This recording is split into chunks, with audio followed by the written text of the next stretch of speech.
তো বন্ধুরা দেখো, আমি তোমাদের সামনে একটা নতুন ভিডিও নিয়ে এসেছি। এখানে দেখো কিছুটা ধনেপাতা আছে। এই ধনেপাতাটা আমি ধুয়ে নিয়েছি, পাকা পাতাগুলো বেছে দিয়েছি, আর দু একটা আছে ফেলে দেবো। এই ধনেপাতাটা, আর এখানে দেখো নারকোল আছে। নারকোলটাকে আমি জানো কীভাবে করেছি, দেখো পুরোটাই দেখো। ওই দেখো পেছনটা দেখো, আরেকটু সারিয়ে নেবো। পেছনটাকে আমি এরকমই সাদা ছিল, বাকিটা যেটা আছে ছাড়িয়ে নেবো। আর নারকোল শুদ্ধ আমি এটা গরম করে নিয়েছি, কলার শুদ্ধ গরম করে নিয়ে ঠান্ডা হয়ে গেছে, তখন নারকোলটা আমি ছুরি করে বার করে নিয়েছি। ছোটো নারকোল একটা, সেটা উঠে এসছে, অর্ধেকটা দিয়েছি এই নারকোলটা। আর এখানে আছে রসুন আর কাঁচা লঙ্কা, কাঁচা লঙ্কা, রসুন আর পোস্ত।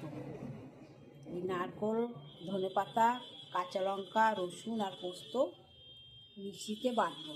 শিলেও বাটা যায়, যারা মিক্সিতে বাটবে, যারা শিলে বাটবে। এটা আমি বাটবো। বাটার পরে নুন আর সর্ষের তেল দিয়ে ভালো করে মেখে নেব। মেখে নিয়ে গরম গরম ভাত দিয়ে খাওয়া হবে।